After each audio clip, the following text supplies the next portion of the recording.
నమస్తే కిరణ్ టీవీకి స్వాగతం. నేను దిలీప్. ప్రజెంట్ మనతో ఉన్నారు రాజకీయ విశ్లేషకులు ఆర్డిఎస్ ప్రకాష్ గారు. సార్ నమస్తే సార్. నమస్తే. నిన్న చంద్రబాబు నాయుడు గారు అమరావతికి సంబంధించిన సీడెడ్ రోడ్ నిన్న ఆయన అయితే వేయడం అయితే జరిగింది ఆగస్టు 13న. ఇప్పుడు చాలామంది విమర్శిస్తున్నారు ఏంటంటే ఆ రోడ్డు ఎందుకు వేశారు, అవసరమా అని. ప్రతిపక్ష పార్టీలు అంటే ప్రతిపక్షం లేదనుకోండి, వాళ్ళు అనుకుంటున్నారు అది విమర్శిస్తున్నారు, రకరకాలుగా ఆయన ట్రోలింగ్ చేస్తున్నారు. సార్ ఇప్పుడు ఈ సీడ్ యాక్సెస్ రోడ్ని మనం ఎలా చూడొచ్చు?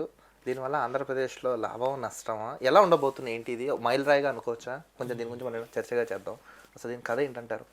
సీడ్ యాక్సెస్ రోడ్డు నిజానికి ప్రారంభం ఆయన ఫస్ట్ టర్మ్లో అయింది, రాష్ట్రం విడిపోయినప్పుడు సీఎం అయినప్పుడే ప్రారంభించడం జరిగింది. తర్వాత కొద్దిగా కొన్ని ప్రాంతాల్లో రైతులు భూమి ఇవ్వడానికి కొంచెం నిరాకరించడంతో కొంచెం పెండింగ్ పడింది.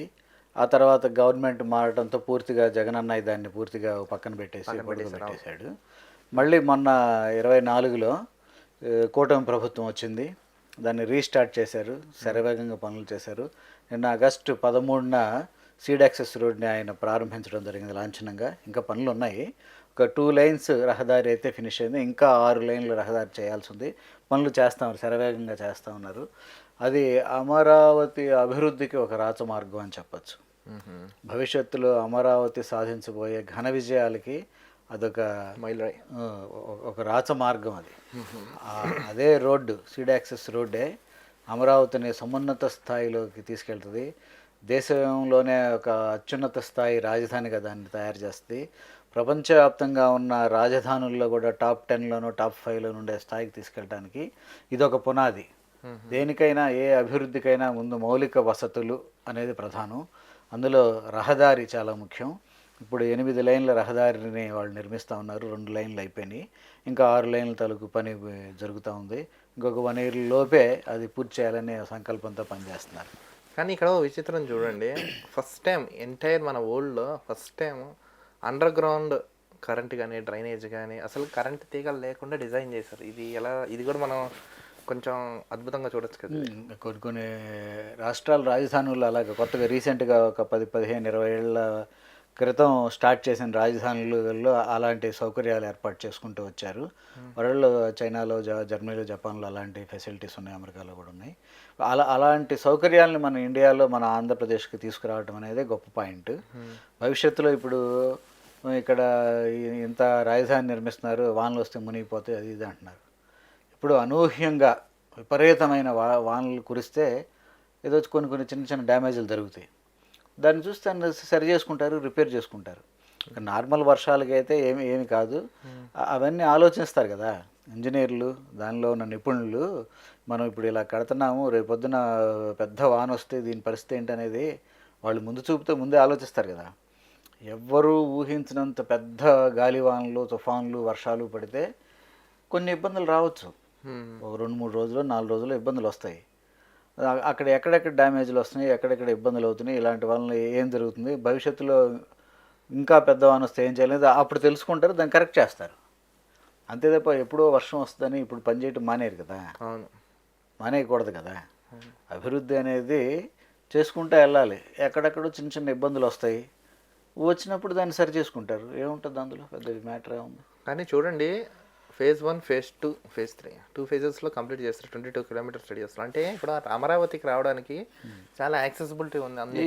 22 kilometers అంటే 22 minutesే కదా. అంతే, 22 minutesే. అదే ఇప్పుడు తాడేపల్లి వరకు అన్నారు అమరావతిలోంచి, ఎంతసేపు వస్తారు? 22 minutes, ఇంకా తక్కువ వస్తారు. అటు విజయవాడ నుంచి అయినా, గుంటూరు నుంచి అయినా, ఎక్కడి నుంచి అయినా కూడా ఆ రోడ్లోకి ఎంటర్ అయితే అయిపోయింది. ఎక్కడ ఎంటర్ అయితే అక్కడి నుంచి టక్కున వచ్చేస్తారు. ఒక అవుటర్ రింగ్ రోడ్ టైప్. ఒక 15 km డిస్టెన్స్లో ఎంటర్ అయితే 15 minutesలో వస్తారు. అవును. 20 minutes డిస్టెన్స్లో ఆ రోడ్లోకి ఎంటర్ అయితే 20 minutesలో వస్తారు. 10 minutes డిస్టెన్స్లో ఎంటర్ అయితే 10 minutesలో వస్తారు. ఇప్పుడు నేషనల్ లీడర్స్ ఎవరైనా అమరావతికి ఏదైనా ఇనాగ్రేషన్స్కి వచ్చినా అక్కడ ఎంతసేపు పని అసలు. అట్లాగే వాళ్ళు ల్యాండ్ అవడానికి, ఈ హెలికాప్టర్ ల్యాండ్ అవ్వడానికి ఇవన్నీ ఎయిర్పోర్ట్ తరహా ల్యాండింగ్ ఫెసిలిటీస్ అన్నీ ఉంటాయి. అది దేశంలోనే టాప్ 5, టాప్ 2లోకి తీసుకురావడానికి చంద్రబాబు నాయుడు గారు ఒక విజన్తో పనిచేస్తున్నారు. ఆయన టీం అందరూ ఇప్పుడు ఆయనకి సపోర్ట్గా జనసేన ఉన్నారు, బీజేపీ ఉంది, లోకేష్ వర్క్ చేస్తున్నారు, పవన్ కళ్యాణ్ టీం అంతా అదే జనసేన అదే పవన్ కళ్యాణ్, వీళ్ళంతా కూడా వాళ్ళ మిషన్ ఒకటే, అమరావతిని అద్భుతంగా తీర్చిదిద్దాలి, ఆంధ్రప్రదేశ్ని అభివృద్ధిలో నెంబర్ వన్గా నిలబెట్టాలి, దేశంలోనే ఈ అభివృద్ధిలో నెంబర్ వన్ అనిపించాలి అని వాళ్ళకి విజన్ ఉంది. ఎవ్రీ 5 ఇయర్స్కి ఒక టార్గెట్ ఉంటుంది. అలాగే విజన్ 2047 ఒకటి ఉంది. విజన్ 47 లక్ష్యాలు నెరవేరాలంటే ప్రతి 5 ఇయర్స్కి ఒక టార్గెట్ ఉండాలి కదా. అవి ఫినిష్ చేసుకుంటే ఎవ్రీ 5 ఇయర్స్ ఫినిష్ చేసుకుంటూ వెళ్తూ ఉంటే అది ఎవరున్నా కూడా విజన్ డాక్యుమెంట్ ఉన్నప్పుడు ఎవరున్నా దాన్ని ఇంప్లిమెంట్ చేస్తే ఖచ్చితంగా 47కి మా అనుకున్న లక్ష్యాలు నెరవేరుతాయి. 47 అంటే ఎంతో దూరం లేదు కదా, ఇవాళ 26లో ఉన్నాం, ఇంకో 20 ఏళ్ళు అంతే కదా. 22 ఏళ్ళలో మనం ఖచ్చితంగా ఆ లక్ష్యాలు సాధించాం. ఇప్పుడు 2000లో ఉన్నప్పుడు విజన్ 2020 అనే విజన్ 2020 అప్పట్లో పెట్టినప్పుడు బిఫోర్ హైటెక్ సిటీ నిర్మాణానికి ముందు ఆయన చెప్పినప్పుడు ఆయన 2020 అంటే మొన్న 2020 నాటికి ఎలా ఉండాలి ఏంటనేది ఒక విజన్తో ఆయన వర్క్ స్టార్ట్ చేశారు. అప్పుడు ఏదో విజన్ అప్పుడు 20 ఏళ్ళ నాటికి ఎట్లా ఉంటుందో అని 20 ఏళ్ళ ముందు ఆయన ఒక ప్రోగ్రామ్ ఇస్తే ఇవన్నీ జరిగినా పెట్టానా అనుకున్నారు. కానీ ఎంత అభివృద్ధి ఆయన వేసిన పునాదుల మీద ఎన్ని అభివృద్ధి సౌధాలు నిర్మాణం జరిగినాయి, ఎంత అభివృద్ధి జరిగింది. సేమ్ ఇప్పుడు కూడా ఇప్పుడు కుటుంబ ప్రభుత్వం ఖచ్చితంగా నెక్స్ట్ టైం మళ్ళీ పవర్లోకి వస్తుంది. ఈ మధ్యలో ఉన్న పనులన్నీ కూడా కొనసాగింపు. ఇప్పుడు ఎందుకంటే ఇప్పుడు టైం 2 ఏళ్ళు అయిపోయింది, ఇంకా 3 ఏళ్ళు ఉంది. 2 ఏళ్ళు కరెక్ట్గా 2.5 ఏళ్ళు మళ్ళీ ఎలక్షన్ 6 months బిఫోర్ పెద్దగా ఎక్కువ యాక్టివిటీ 2.5 ఇయర్స్లో చేయలేకపోవచ్చు. కనీసం 2 ఏళ్ళు ర్యాపిడ్గా వర్క్ చేస్తారు ఖచ్చితంగా. ఆ 2 ఏళ్ళలో మనకి చాలా స్పష్టంగా మన కళ్ళ ముందు అభివృద్ధి అనేది కనిపిస్తుంది. ఆయన చెప్పాడు పోలవరం కూడా ఫినిష్ చేసి ప్రధానమంత్రి గారితో దాన్ని ఇనాగ్రేట్ చేపిస్తూ ఉంటున్నారు. రాజధాని నిర్మాణం కూడా పూర్తి చేసి ప్రధానమంత్రి గారితో ఇనాగ్రేట్ చేపిస్తామని చెప్తున్నారు. అంటే ఎవ్రీడే వర్క్ చేస్తున్నారు.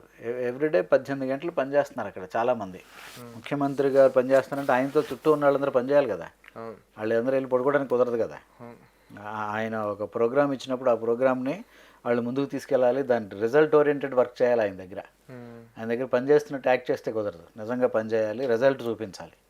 అధికారులు అందరూ కూడా ఒక కమిట్మెంట్తో మనకు ఒక అవకాశం వచ్చింది, మన రాజధానిని మనం తయారు చేసుకోవడానికి మనకు ఒక ఛాన్స్ వచ్చింది, మనం ఖచ్చితంగా సిన్సియర్గా పనిచేద్దాం, హానెస్ట్గా పనిచేద్దాం, దీన్ని భవిష్యత్ తరాలకు మనం ఒక రాజధానిని ఇద్దాం అనేటువంటి విజన్తో అధికారులు, మంత్రులు, ఎమ్మెల్యేలు, ఎంపీలు, అక్కడున్న నాయకులు అందరూ కూడా పనిచేస్తున్నారు. అందరూ పనిచేసేలాగా సీఎం చంద్రబాబు నాయుడు గారు మోటివేట్ చేస్తున్నారు.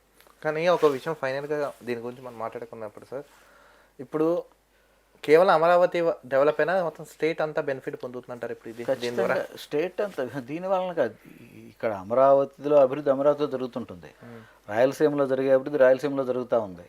ఉత్తరాంధ్రలో మనం చూసాం మొన్న భోగాపురం ఎయిర్పోర్ట్ స్టార్ట్ అయింది అంటే అక్కడ 3 జిల్లాలు అంతా దాన్ని బేస్ మీద అభివృద్ధి జరుగుతూ ఉంటుందిగా. మెల్లిగా స్టార్ట్ అయితే అది టేక్ ఆఫ్ తీసుకుంటుంది. 1 year 2 years తర్వాత అక్కడ అన్నింటికీ యాక్సెస్ ఏర్పడుద్ది. ఇప్పుడే మొదలు పెట్టంగానే అన్నీ అయిపోవు కదా. ఒక 1 year కంప్లీట్ అయినాక ఎలా ఉంటుంది, అక్కడికి విమానాలు వస్తున్నాయి పోతున్నాయి, అదంతా అలవాటు పడుతూ ఉంటే దాని చుట్టూ ఎంత ఎకానమీ డెవలప్ అవుతుంది.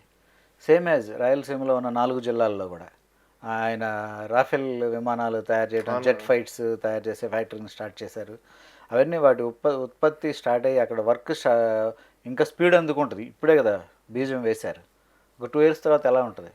4 జిల్లాలకి అది ఎంత ఒక చోదక శక్తి కదా, డ్రైవింగ్ ఫోర్స్ అవుతుంది కదా.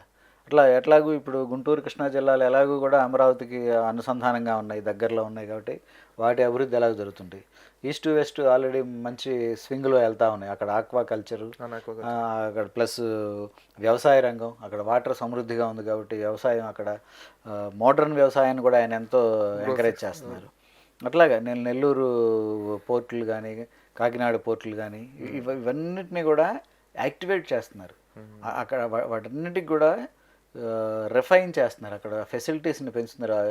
అవి చాలా యాక్టివ్గా పనిచేసేలా చేయాల్సిన మెకానిజం అంతా కూడా అక్కడ డెవలప్ చేస్తున్నారు. అది ఆంధ్రప్రదేశ్ మొత్తానికి కూడా ఒక అభివృద్ధి అనేది శరవేగంతో జరుగుతూ ఉంది, ఇప్పుడు కూడా జరుగుతూ ఉంది. అది ఇంకా చాలా స్పీడ్ అందుకుంటుంది. కమింగ్ 1 or 2 years చాలా స్పీడ్ అందుకుంటుంది. మనం 10 years తర్వాత ఇవాళ 26లో ఉన్నాం, 2036లో మనం ఆంధ్రప్రదేశ్ని అంచనా వేయచ్చు.